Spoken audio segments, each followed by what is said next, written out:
So Love's Labor's Lost, which comes up next, which is, a full almost minute longer than the last song at a Yeah. whopping 2 minutes and 17 seconds. Um, I appreciate brevity, by the way. Let's talk about that song a little bit, and let's start with musically on Love's Labor's Lost, and then we'll jump into the lyrical side. I think Tyler would be best for that one. Tyler, give it to us. Yeah, Tyler.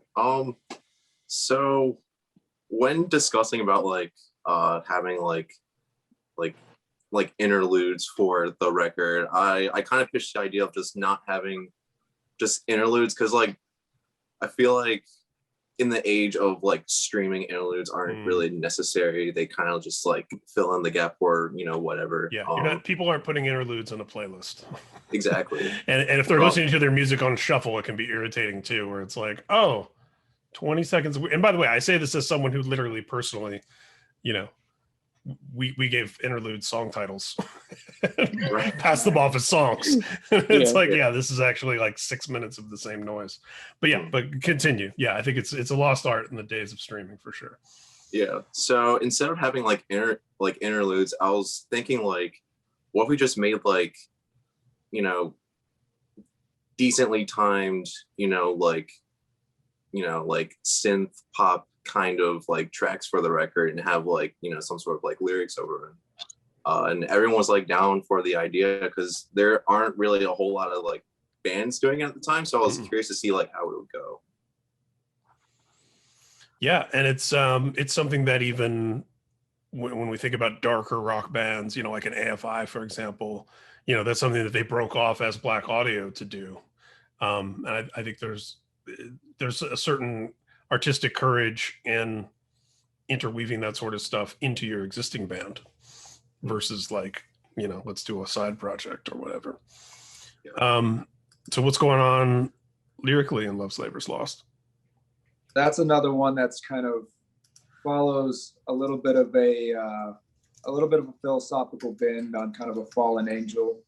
But I felt like it came off really well on the back end of Nietzsche is Dead, to almost have it a little bit more broken and somber on the back end. Which is interesting because you named it after a comedy, right? But it's broken and somber. Yeah.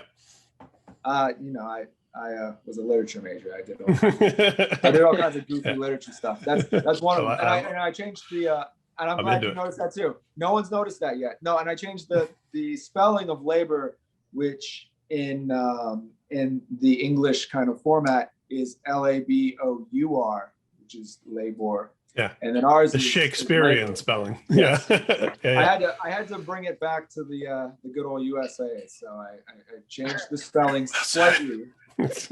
Hopefully there's not some sort of copyright thing where Shakespeare's ghost can come back and claim on that. I think you'll be fingers crossed on that. Yeah, I think the statute of limitations has hopefully put the bard in the public domain at some point, I would hope.